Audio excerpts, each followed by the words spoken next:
So good morning and welcome to the Indico classes here at Festival of Games 2013.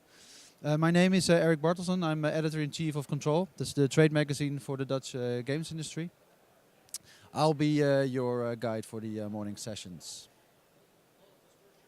A lot of distortion? That's my voice. I had a rough night, so please bear with me. The Indico classes are organized by the Dutch Game Garden in Utrecht and are meant to inform you of all aspects of the games industry. For our first speaker is Chris McEntee. You can put your hands together now. All right, it works. You are actually listening. Nice.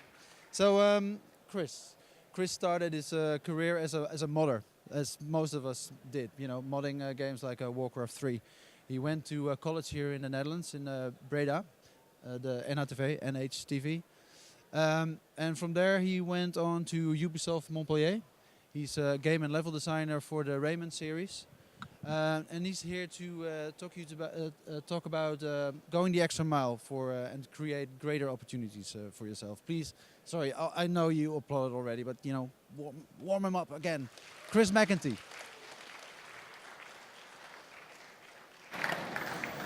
Okay, so I just turned on my thing. You have to tell me if you can hear me or not. Yeah. Too loud? Is it better like this? Can you still hear? Better? Okay, sorry, I'm American. By default, I talk really loudly, so bear with me for that. So, like he said, my name is Chris McEntee, and my talk is titled The Extra Mile. And for you European people, a mile is basically a kilometer. And it's an English saying, an American saying, basically. It's to take that extra step and really do what you're supposed to do, but then do it that little bit better to really prove that you understand what you're doing and make your way into the industry and do a really good job. So that's called the extra mile. And you have this little one-up mushroom because I use these one-ups to signify some points that I find really important, the most important ones to take away from the talk. And I wanted to make sure that you could see that so that you know things to write down or things to really keep in mind. But all the points are important otherwise. I wouldn't put them in there. So I don't really need to introduce myself anymore, but yes, I was at the IGAD course in Breda, and I'm working on Rayman Legends right now. We're finishing up production finally. And basically, it's a really personal talk for me. I'm not going to give you a list of things I looked up online, other professionals telling you this is how to get better at your job, this is what you have to do to make it in the industry, because I believe you have to learn from your mistakes and personal experiences. And so what I'm going to do is talk to you about my personal experience, my mistakes, my projects, and just what lessons I learned each step of the way from when I started back in 2008 at the NHTV and working at PlayLogic Games, all the way through Ubisoft, Rayman, some student projects as well. And hopefully you'll have something to take away from what I've experienced and what I can share with you. So I'm going to start because in my timeline, this is the beginning. I started studying at the NHTV in Breda, but at the same time I had to work to pay for my study because I'm not Dutch. I don't get the studiefinanciering, as you call it, I think. So I worked at PlayLogic Games as a tester, and then I became a modeler. And I learned quite a few lessons working at PlayLogic Games, and it was a really good starting point to my career and things that I learned and I was able to apply later, and hopefully I think I'm doing better now than I was then. The first thing that I noticed when I was there is you really have to be determined to progress when you start something. You need to know that what you're doing, you really want to go further in it. There are people that are sometimes content with saying, this is my job, this is what I do for money, this is what I have to do, so I'm going to do what they tell me, and as long as they don't tell me I did a bad job, I'm happy, and I'll just keep doing this. But my philosophy is you need to be determined to go further and to climb the ladder, because this is a talk about getting better at your job, right? You want to get better, you need to want to do better, you need to be determined to do it. And it comes down to, for example, respecting the tasks that you're given. I started as a tester, I became a modeler, and I had very small, low-level cleaning tasks, but I had to accept it and just do it, rather than saying, oh, but I really want to be doing this instead. I was a low-level guy, so I had to say, fine, I'll do what you tell me, but I'm going to do it better than expected, I'm going to do it faster than expected, and when I'm done, I'm going to come to you and ask for more.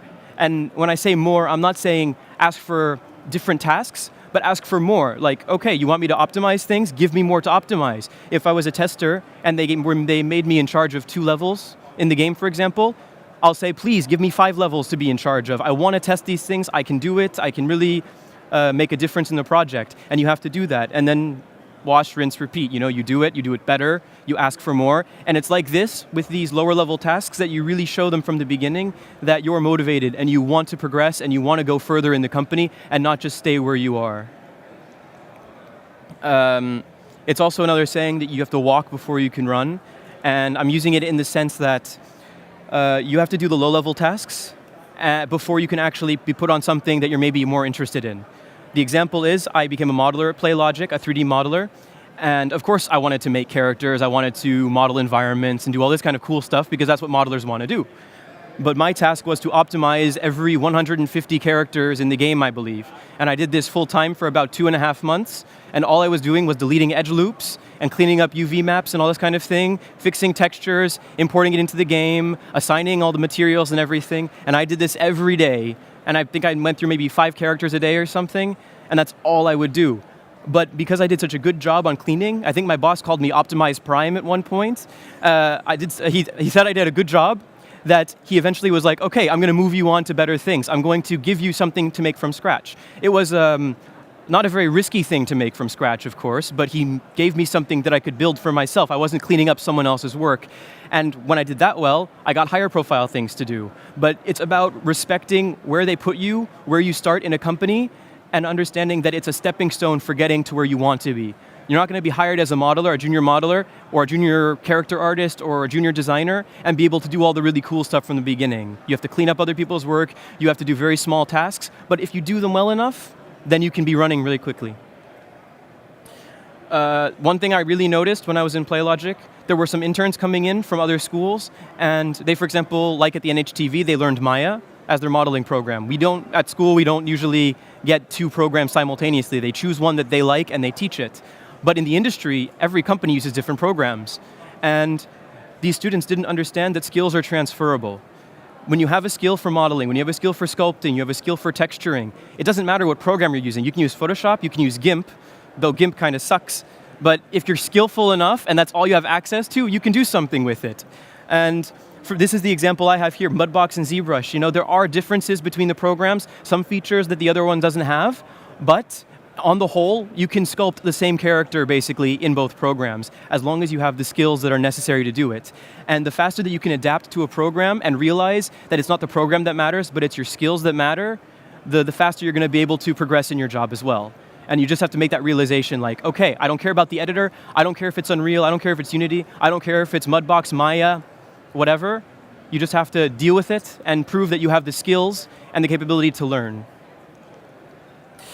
This is an interesting one. I've noticed it on Rayman as well as Fairy Tale Fights, but I can't really show Rayman Legends concept art since the game's not out yet, so I'm using Fairy Tale Fights as an example. For the concept artists, I noticed that in a sense they retain a personal style and flavor that they brought to the table. For example, the artist on the right is obviously more of a comic book styled artist, and the one on the left, it's more of a painting. And there are really nice little touches, though, that they retained while keeping the same color palette, the same theme, everything. For example, the perspective here is really skewed. The buildings are tapered, whereas the building here is very metric. It's almost an isometric view. Everything looks really soft and beveled over here. But here, it has outlines and everything, very simple flat colors. But actually, what's interesting is that these 2 artists' renditions of this kind of scene were combined, and the objects had the tapered architecture, but they retained the beveled edges and the soft materials. And so in the end, instead of conforming to a style from the beginning, they retained a little bit of their own personal flavor and brought something to the table which made the style from all of their different contributions. But it's important to know that it's when it makes sense. Because when you're actually in production for a game, you can't retain your personal style, unless your style is the style that we're working in, of course, because otherwise the game is going to be inconsistent. So once they settle on something, you have to understand that and stick to it. This is the first little one-up, one of the most important points of the presentation, and it's really, really important, is to be persistent. I've noticed this in a lot of people, that they're not willing to be persistent. They apply for a job, and they get no answer. And they're like, okay, they don't want me, I'll go send an email to somebody else. But no, silence isn't a rejection, even. They have other things to do with their day. They're just getting these applications, they look through them quickly, and they move on. But if you're somebody that's persistent enough to send them another email, to call them, to say, hey, I'm interested, can I come have an interview? You get yourself into their head, and you're reminding them that you exist. And this is really important because they're not going to be angry. They're not going to say, God, this guy won't leave me alone. He really wants this job, doesn't he? No, they're going to say, God, this guy won't leave me alone. He really wants this job, doesn't he? And it's a good thing. They know, okay, he's motivated. He really wants to come here. And you just have to keep yourself in their head so that way they know this guy is someone to watch out for. Holy crap. Thanks.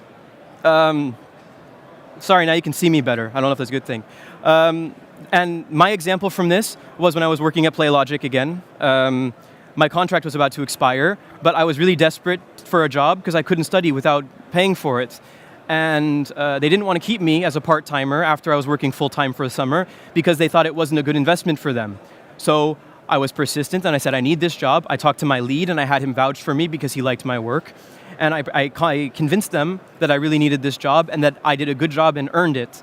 And I convinced them, they gave me the contract, and I stayed working with them for over a year because I was persistent. I didn't take no for an answer. This doesn't mean that if they say no, that you should get angry with them and say, no, you can't do this to me, I really need this, I really want it. You have to know how to talk your way into it, but that's a different story. Just be persistent. Don't give up when they don't give you an answer because that doesn't necessarily mean no. Being social. I know that some people in our industry, some people at our schools for this kind of profession are not necessarily the most social types. Not everyone, of course, but there are quite a few people that aren't really that comfortable in social situations. But you can't underestimate how important it is when you're working in a team to be social with the people you work with. You need to talk to them, you need to know what they're doing, who they are, what part of the team they're working in, but also just get to know them a little bit. Know who you can joke around with, know who you have to be straight with certain things, because when you know who you're talking to, it makes it so much easier to actually talk to them and to get things done. It's really uncomfortable if somebody says, oh, Matthijs over there knows the solution to this problem, and you're like, oh, who's Matthijs? Oh, I'm just going to send him an email and maybe he'll write back. And then you have to wait a day or two before he responds, and then you send another response, instead of just going up to the guy and saying, hey, Matthijs, so what do you think we can do here? Can you come look at my desk? It maybe sounds like a stupid point to actually have to mention, but it's worth mentioning because when I was working at PlayLogic, I was not social. I was very closed and nervous because it was my first real job and I was so young and they were all experienced. But eventually I started opening up and talking to more of them, and it really, really made a difference in the way I worked and the way that they saw me, and it was a more comfortable experience in general. So while I was studying, I was also a volunteer member of a press organization called Nisute. And I learned a lot from this as well. It was a totally different experience from building games and all that kind of stuff, going to school every day and working at a company. It was a different kind of company, of course, but I chose to do it, and you learn a lot from doing these kinds of things. For example, exploring outside of development, doing this press or working in this press organization, being a journalist and editor. It was me exploring outside of being in front of my computer and building games. I got to explore the world of games from a different side, not from the developer side, but from the press, from the consumer. I got to interview people like I think the executive producer on Tatsunoko versus Capcom and Street Fighter 4. I mean, it's really cool when you get the business card from a guy like that, because you really feel like, okay, cool, I'm networking a little bit, I'm getting to know people in this industry, and it allows me also to ask my developer questions in sort of a press sense, which I found really interesting, because I wasn't just asking, when's the game going to come out, how many characters will there be? I was asking questions like, how do you handle your fight system? How do you block in the game? Why did you make this decision? And it actually makes for semi-interesting press for more developer people that might actually be checking the website. And it also opens up opportunities that you wouldn't normally have. I would not have been able to pay for GDC. I would not have been able to pay for going to Gamescom, but in the end, I actually got to go virtually for free, apart from paying for my train ticket, because I was a part of a press organization. And it was awesome. I went 2 years in a row. I learned so much. It was a great experience. And it's all because I said, okay, developing is great, but while I'm doing that, I'm going to step outside a little bit and explore a little bit of what's outside of the game that I'm building at the moment. And I did that as well with my dissertation for my university. I contacted Gamasutra and asked if they'd be interested in publishing it, and I negotiated with them, and we got it on the website, and I got great feedback. people from inside Ubisoft and people from outside Ubisoft contacting me, a lot of networking opportunities, and it's all because I decided I have this piece of information that I spent months writing. I'm not just going to keep it to myself. Why not see if someone else is interested in it? And I did, they were, and it worked out for me in the end as well. And I didn't just say, okay, I did my schoolwork, done, never look at it again. I wanted to make sure that it meant something. And because of this, I was asked to write a post-mortem for Rayman Origins for Game Developer Magazine, which I then did afterwards, and I got more networking, more connections, more great feedback from it. And actually, because of that stuff, I have new opportunities as well. And it's a positive, cycle. It's a positive loop. You just keep doing it, and you just keep getting better and better things from it, in my experience. And so, really, exploring outside of development is something I really have to recommend for everybody that's in the games industry. It doesn't have to be the press. It can be other things, but for me, this was really beneficial. I learned when I was working at Nisute to be professional because, especially in a volunteer organization, not everyone is as professional as some other people might be. For example, I was the chief editor when we were on location at Gamescom, and one night I remember editing until 3 or 4 in the morning in the hotel room and falling asleep on my keyboard because the guys were writing so messy. Their articles weren't long enough. They were just posting a video and saying that's it. And it's like, no guys, come on, we have to put something more meaty in there. And so then I was the one that was compensating for their work because I'm the editor and it looks terrible for me if I'm not posting something that I'm proud of myself. I'm kind of representing the site in that sense. I'm not just one of the journalists. But you can't burn yourself out compensating for others. When you're at work and the guy next to you is making a crappy level, you can't just say, okay, when he leaves, you open his level and fix all the problems, because you have your own problems to fix. But what you can do is keep that professional attitude, and maybe while he's there next to you, you mention some things to him. You say, hey, wouldn't it be better if we did this? Can I play your level and give you some feedback? And it's all about the attitude and knowing how far to push it without pushing yourself to the limit. And a really big important point for getting far in the game industry, it's not necessarily to get better at your own job, but if you want to go places in the industry, network like hell. Really, any person you ever meet, business card. It's ironic because I don't have business cards, but really, talk to anyone you can, get contact information, use LinkedIn, keep it updated. It's invaluable information. Everyone from school you went with, everyone you went to school with, for example, at NHTV, at HKU and all that kind of stuff, keep in touch with them because some of them might go far and you don't expect it. And knowing them and keeping in contact might open opportunities for you. Networking is one of the most important things in any industry, but also especially in the video game industry. Like I said, I started at the NHTV in Breda on the IGAD course 4.5 years ago, I believe. And that was while I was doing PlayLogic and Nisute, but during my time at NHTV, I learned so much that I can't really put it into one presentation. So I took 2 projects that I worked on and a couple other experiences and took because they were the most influential for me and they really taught me some things that are relevant to the industry. But the first one is to learn by teaching. I'll explain the duck in a second. Learning by teaching, this is me giving a guest lecture at my school. I gave about 3 of them by now, I think. And every time I give a guest lecture, every time I give a talk like I'm doing now, I understand my material better than I did before giving the talk. Because it actually forces me to critically analyze my own work, my own methods, and look at where my faults were and where my successes were, why, how. And so in the end, I walk away understanding myself and my industry and my job and everything much better than I did before. And it's all because I have to go through the process of explaining it to someone else. Have you ever had a problem and you're sitting there for a day trying to fix it, and then once you actually talk it through with somebody, even if they're not contributing at all, you're suddenly like, that's it, that's what I had to do. Oh, I'm so stupid. Okay, thanks, go away, I need to fix this now. For me, it happens a lot. And that's what the rubber duck is, because even if you don't have a whole room full of people to talk to teach, to explain things to learn something from, you have a rubber duck, you just talk to an inanimate object. And sometimes an inanimate object can be a person that doesn't know anything about what you're talking about. That's fine too, just tell them to shut up. But if you have a rubber duck, if you have a pencil, if you have whatever you want, you talk through a problem, and by talking it through and trying to explain something that normally comes naturally to you, like hotkeys, or navigation through a program, or design philosophy, or modeling techniques, it's a good way to learn things better yourself. And that's why I always come and give these talks to people when I get the opportunity, because I'm learning something from this. I'm taking away maybe more than you guys are, in my opinion. So I really recommend it to, even if it's a small thing, or just teaching another person, or explaining to some friends something, or even talking to our Burduck. It's really useful in my opinion. The next one is a little bit of a sad story. Actually, it has a happy ending though. But we spent about a half a year, no, almost a full year, school year, working on a project. And it was really ambitious. 4 characters, big environments, lots of moves, lots of environmental objects and gameplay elements and things. And we were all pumped and like, let's do this. We're going to make the best game of our school. This is awesome. And in the end, we focused too much on the outside elements and didn't focus on the core mechanics, the character movement. The 3 C's is what we say at Ubisoft, the character, controls, and camera. You need to focus on your 3 C's, your core of your game, and maintain focus before going to all the fun bits on the outside. And it's overwhelming when you're in a team with a lot of people and you need to give them work. So it's easy to just say like, okay, well, you do the 4 characters and you do the environment, we need it to be like this.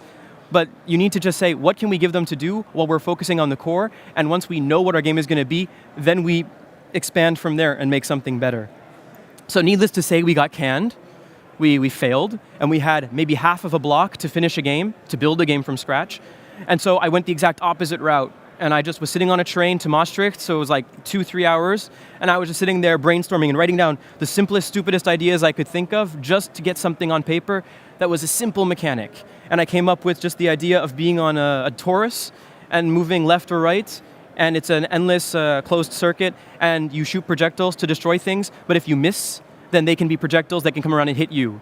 It's a simple concept, but for me, it was simple enough that we could build a prototype and see if it's fun really quickly. And that's what we did. We built it, we tested it. Originally, I wanted to have lanes, so you snap from lane to lane, but we realized that with a camera that was fixed behind the ship, you never noticed that you were moving. It felt like the planet was moving under you. And so then we decided, let's make smooth movement with some ease in, ease out, so you feel like you're traversing the planet. And it made a really big difference for us that we were able to make that decision. Because in the other side, we would have just said, this is how it's going to be, and we have to make everything else around it compensate for the fact that the core sucks. But we said, let's make the core work. And only once I found it fun enough would we add another feature and add another feature. And it's this process of saying the core is good, let's add more on top of it, rather than starting with the whole big picture and then trying to build inwards to make a good product. It's a much better way of working like this. And we ended up turning a failure into a 9 or a 10, I believe, in half the time that we had to make half of the other game. So it really made a huge difference to maintain that focus, work on the core, and then expand from there. And that's an example of when life gives you lemons, you do something really different with it, you know? You don't just say, God, this is stupid, and I hate this, the fact that we got canned, let's not do this, let's wait until next block and do something. Or, no, please, can't we continue working on this game? We worked so hard, I swear to God we can make it work this time. You just say, you know what, okay, there's a reason that they canned us, let's do something, let's make the best of the time that we have. And I've got some, Tubular was a great example for me, that game that I talked about. That was a great example of taking a bad situation and making the most of it for me. But there's another one which is more recent and really relevant, is, I don't know if anyone is following Rayman at all, but Rayman Legends was recently delayed for 6 months to be brought to the other consoles. And at first everyone was disappointed, of course. The team was disappointed as well, to an extent. But at the same time, instead of just saying, okay, this sucks, let's port it and get on with it, we ended up adding 30 new levels and 6 bosses to the game that weren't there when it was going to be previously released. And for me, as a player, when I'm playing the game at work, I think that's probably the coolest content of the entire game. For a gamer, of course, we added really, really cool content that's going to make the game, push it over the edge from what it would have been before when we released it on time. And that was us saying, okay, damn it, we have a delay, we're going to use this 6 months to make something, not just say we're tired of this game and we're just going to port it cheaply and move on to something else. And so you really have to realize that bad situations are actually good situations in disguise sometimes, and you have to see through it and make something out of it. Take risks. This one I love because it's so true. It's a game thing, right? Taking risk and you get a greater reward. It's in Pac-Man, it's in Mario, it's in Meat Boy and everything. There's a shiny thing in the corner that you want, but it's surrounded by spikes, but you go for it anyway. And after the 17th time you get it, it's worth it, right? But it's true in life. It's true in everything. Risk and reward, right? Whether it's a new company, a new country, a new specialization, even a new field. If I say I don't like games, I want to go write books. It's a risk, right? Because I'm established in the game industry. I can go places in the game industry. But if I'm really tired of it and I want to write books, why shouldn't I try to write books? And it's a risk, okay? But if it pays off and I'm actually good at what I end up doing, it's totally worth it because it's a rewarding experience for me. I'm happy with what I've done. And for a lot of students, moving out of your parents' house, it's a risk. For some, I know, I've talked to a lot of people, but for me, it's really something that's worth doing, so just a little point. 5 minutes? You have to embrace your talents. I was an artist. I came in as an artist, and I was studying art, and somebody offered me to be a level designer on their project, and I said, you know what? Sure, let's do it. And it turned out that I was a better designer than an artist, and I ended up tailoring my portfolio to design, which was a risk because I had more art to show than I had design. And I ended up getting a job at Ubisoft based on my design portfolio. So I realized what I was good at, and I took a risk on it, and I ended up getting the best thing that was possible for me at the time. And don't underestimate that hard work pays off. We worked our butts off on a game called Chewy, and we ended up winning multiple awards. We won money for it, and honestly, there are sleepless nights. You're really tired of the project after a while, but it pays off in the end. And even on Rayman, you know, graduating on time, getting awards on a game from E3 and everything because you make a really kick-ass demo, the hard work is worth it in the end when you reap the benefits. So don't get burned out. Don't be like, this is not going to be worth it, this is going to suck. Just push through until you get the reward. So I have a short amount of time. I'm going to go through these ones. These are some of the most important ones, but I'm going to try to go through them quickly. The ones that I've learned from Ubisoft. Embrace constraints. Constraints by definition are things that hold you back from what you want to do. But actually, constraints force creativity in strange places. A perfect example is a shooter game where you have no gun, and there are enemies around you, and you have to avoid detection. And so, for example, there's an example where there's high grass, and there's tanks and enemies around you, and you have to crawl on the ground and be silent and wait and everything. And it might sound stupid in a shooter, but actually it becomes one of the most memorable experiences in the entire game. And sometimes constraints are actually things that force you to think outside the box and do something spectacular. Criticism. Nothing is worse than somebody that sticks to their guns too much and says, but this is my idea and I like it and I have to have it like this and this is why and this is why. Criticism comes from somewhere. Somebody telling you, there's a problem here, it doesn't feel right to me, and you have to understand that it's coming from somewhere personal, and there is probably some truth to it that you have to take in mind. And especially bosses do not like it when you don't listen to what they say and when they criticize your boss, but also your colleagues and even players and things. Embrace it, take it to heart, and do something with it. Don't just stick to the first version of something because you think it's a great idea. No idea is precious and perfect, and everything can become better with input from other people. Know your role. Understand that what you do influences other people. I'm a level designer, and then Rayman, for example, the topology is always very organic because that's the kind of game it is. It's not straight and metric like things like Mario or Donkey Kong is organic. And there are some level designers that make really metric block out levels, and they give it to the artist, and the artists are thinking, what can I do with this? This isn't in the style. I can't make a cool looking level with this. It doesn't fit the graphical kit. And we need to understand, as designers, for example, that what we do influences other people's work. And when you know that, you can start thinking like an artist and understand, okay, this is fun, but it's also visually appealing at the same time, and they can work with it. Take an interest in everything. Even if you're a designer, take an interest in the art, take an interest in the programming, take an interest in all aspects, the sound, because it all comes together to make the final product. And if you're interested, you start paying attention to details, and you can help ask for improvements and make the game a better experience. Know your audience. My example, you're talking to your creative director about something, you're talking to your lead. Your creative director only wants to hear the bottom line. Is it working? Yes, no. Can I try it? Okay, I think this, I think that. You don't want to explain everything to him in vast detail because he's going to fall asleep. But your lead needs to know all the details because he wants to understand and analyze why it's not working and know what he can do and what you can do to make it better. So know who you're talking to in your team so that you don't waste your time and their time as well. And this is probably one of the most important things that I can have to give you guys from this entire presentation, is to do what is asked and your own version. Because if they tell you, make a level like this, and you make that level, even if you know it sucks, they're going to see that it sucks, and then give you some other sucky solution to make it better.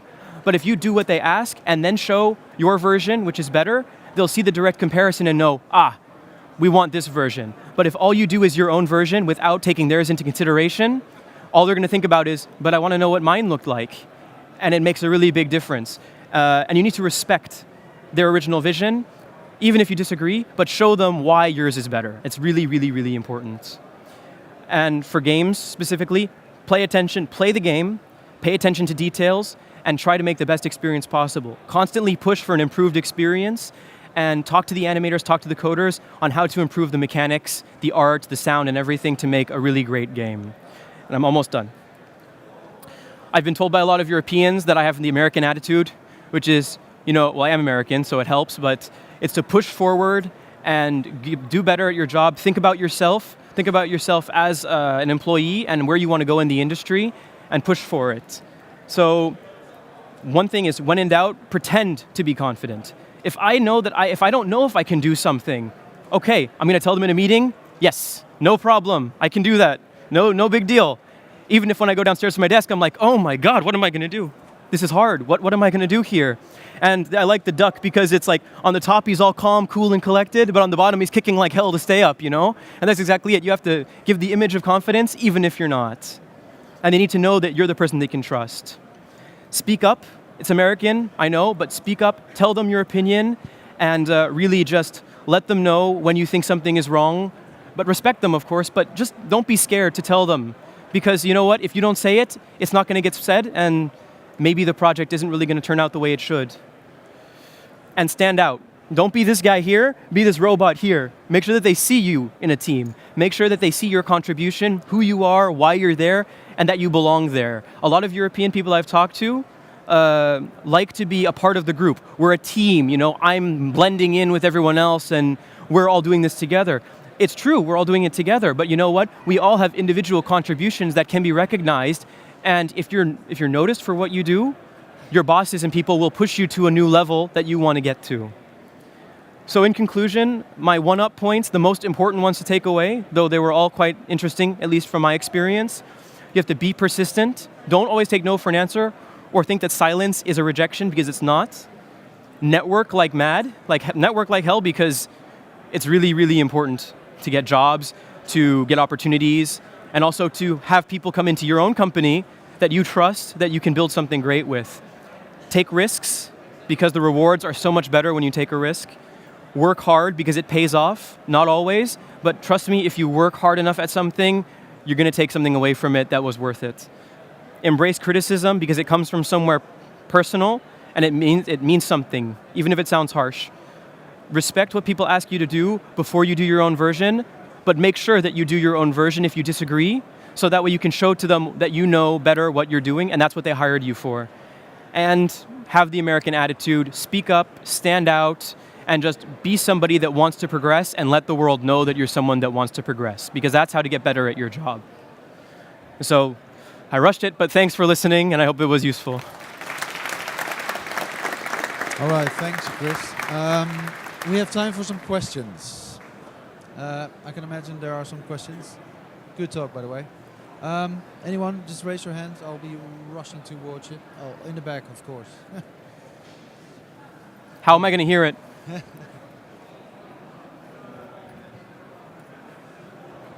Oh, that was your question? Oh.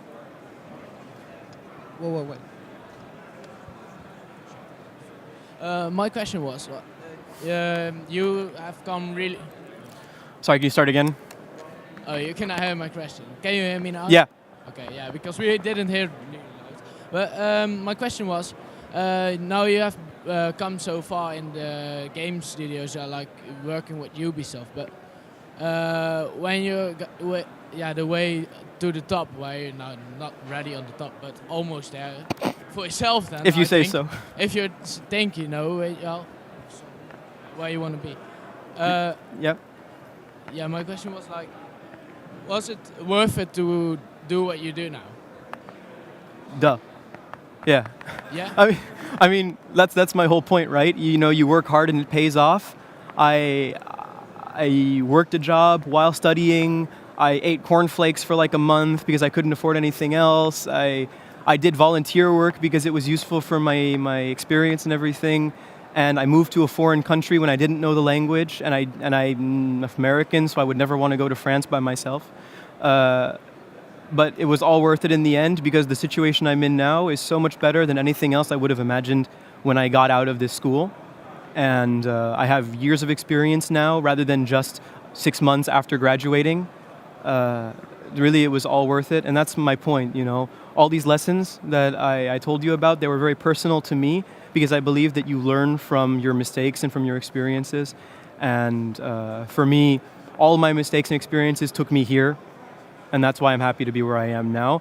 But I'm not happy enough, and that's the American attitude, and I want to keep climbing until you guys see my name in all the magazines and on websites and in videos and at E3, so. Yeah, that's what I was trying to say. Yeah, it's like really cool to do all those things, and I want to try them doing myself, because I'm school now and all those things, but yeah, I want to climb to the top also and make those decisions and yeah, try to do it. Well, stand out. Yeah. Be American. Yeah, really, it helped us.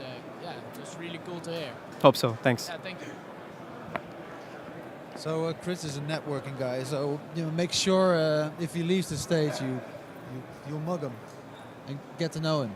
If you want to come up, business card in his hand. If you want to come up and talk to me after the presentation, I can hear me, all right. so they can hear me. So You can come talk to me. one last question, I think. Otherwise, we're running out of time. Oh, yeah, really? In the back? There's one in the front. Oh, you can't You hear were me. waiting for me to walk all over. Hold on, man.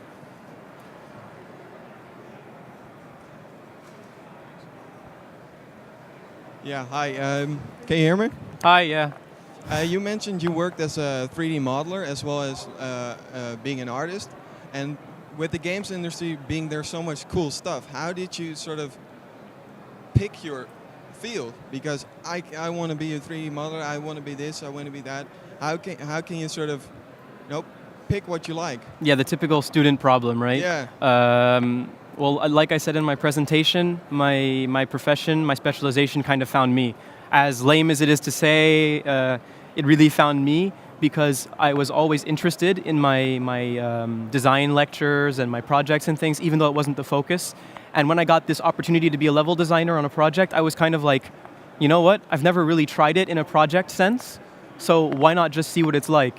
And we ended up getting best design awards and things, so I was kind of like, maybe this is a sign. And then I made my portfolio and I got a job in it, so I'm like, yeah, that was the sign. So, and in the end, I'm happy being a designer because a designer kind of takes aspects from all the other areas of production and makes it into the final product that you're actually playing on. So for me, it's the best place to be in, you know. But really, try everything. Like I said, be interested in everything. Explore everything that you can, so that way you can be the most well-informed and really analyze yourself, you know. Even if you say, I really want to be an artist because, look, I want to make sexy characters like this, you know, I want to make something awesome in ZBrush. But if you realize you're getting 10s in your programming courses, maybe programming is where you're best at, and maybe that's what you should be pursuing as a profession, and keep the art for the side. Why not? You know, it's all in the same industry, right? True, thanks. Yep. All right. So, one more question. Way in the front. All the way in front. Sorry. He's getting his exercise. Last one, because I'm getting tired. Are there any experiences where you haven't learned from failure situations? Because now it's all sugar-coated and fairy tales. I can't believe that you've succeeded at everything and every mistake you've made. Oh no, the thing is, I had to talk to you about the things that I failed in and then succeeded in because of the failure, and the things I've learned from that I turned into a positive, because that's what the talk is about, right? If I just said I failed and it sucked and I cried, it wouldn't really be a very motivational speech, right? The thing is, yes, I've had a lot of failures during my school, you know. I had to work hard on things and it didn't really pay off in the end. I worked in teams with unmotivated people and so it flopped and there was nothing I could do about it. And I couldn't turn it into a positive, I just had to deal it, you know, roll with the punches. I've stepped on people's toes because I talk a lot and they don't understand why, and it's caused personal issues and things. There are things I don't, and there's things you don't learn from, you know, that you make a mistake, oops, you make the same mistake, oops, you know. But that was the point, is to really take every mistake and try to absorb as much positive from it as you can, so that way you don't make the mistake the second time, or that you take a totally different approach and maybe it's more beneficial to you. But of course, everyone makes stupid mistakes they don't learn from, but it's all part of life, you know? Thank you. Yeah. So I have a final question for you. You are an ambitious guy, and I reckon you have a roadmap laid out for yourself, for your career. So what are your ambitions? What are is your ultimate goal? I'll get to the ultimate, but creative director next year. I'm a junior designer right now. Creative director next year. No, I don't know. I want to be a creative director on a big project, maybe with a big company, or game director at first and then creative director. But I'm the kind of person that likes to have an overview on all aspects and really have input and stuff, because I feel like I have decent insight. And I like to work with skilled people that can show me that I'm wrong and prove to me that as a collaboration we can make something really great. And then maybe in the future make my own company. But to be honest, I know there's a lot of students that want to jump into a company right after school, and I really highly disagree with that personally, because first off, your only team members are friends from school. They're not people you've worked with in a real professional sense that you know you work really well with. It's just, yeah, we have lekker biertjes together, and oh, that's cool, and it's gezellig and stuff, so let's make a studio together. But really, I prefer getting out in the industry, getting real experience in a professional situation, in a team, in a big company, and then after that you say, whew, I'm tired of this routine, I want to do something myself. Right now I'm not tired enough of the routine. I want to see more, I want to experience different projects, different teams, different companies maybe. So in the end I want to be creative director, and then if that's not enough, maybe start my own company and do something really that's mine. So we'll see. All right. So ladies and gentlemen.